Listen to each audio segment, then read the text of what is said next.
Jumlah honorer dihapus dari database Badan Kepegawaian Negara (BKN) cukup banyak. BKN mengatakan sebanyak 143.796 honorer dihapus dari database karena tidak sesuai ketentuan pendataan non-ASN. Tenaga honorer yang dihapus dari database BKN terdiri dari 7 kategori. Berikut rinciannya. Satuan pengamanan, 73.415 tenaga kebersihan, 51.863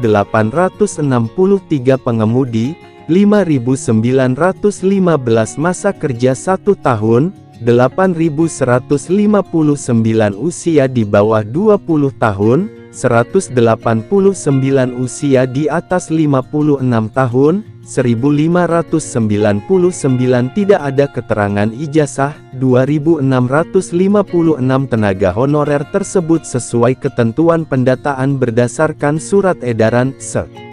Menteri PAN/RB nomor B-185-M.SM, pukul 2:03, 2022 tanggal 31 Mei tahun 2022 dan Sementeri PAN/RB nomor B-1511-M.SM, pukul 1, 2022 tanggal 22 Juli tahun 2022.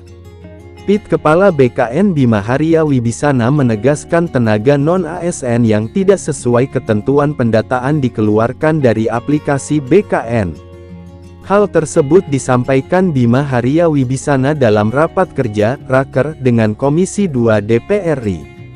Ada yang diusulkan yang tidak sesuai dengan kriteria Surat Menpan. Jadi yang masa kerjanya di bawah 1 tahun itu tidak termasuk dalam kriteria itu, ucap Bima Haria.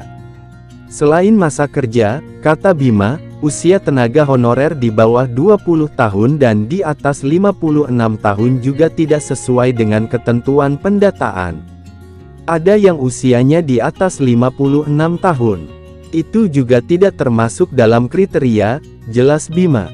Ada yang usianya masih sangat muda, di bawah 20 tahun.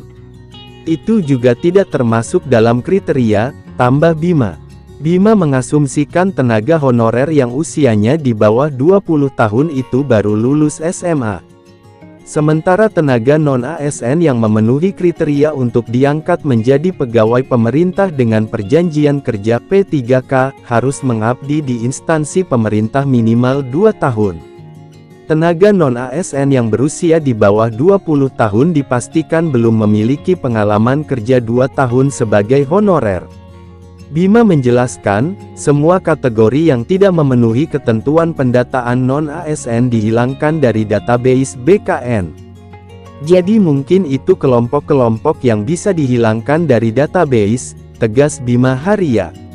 Dia menyampaikan 3 kesimpulan terhadap hasil pendataan non-ASN yang jumlahnya sebanyak 2.360.723 orang.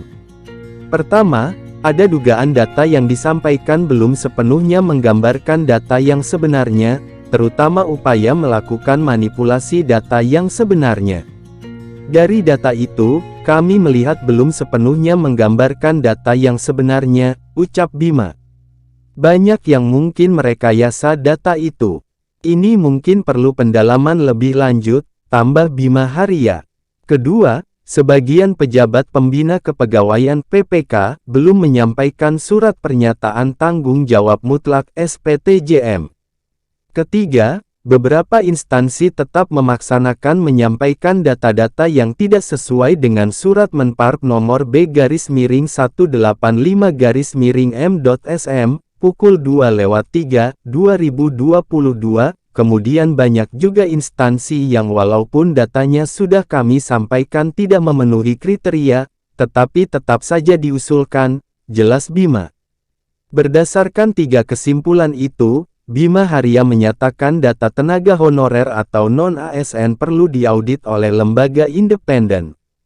Jadi, kami mengusulkan perlunya dilakukan verifikasi dan validasi (verval) atau audit data untuk tenaga honorer, non-ASN ini, tandas Bima Haria.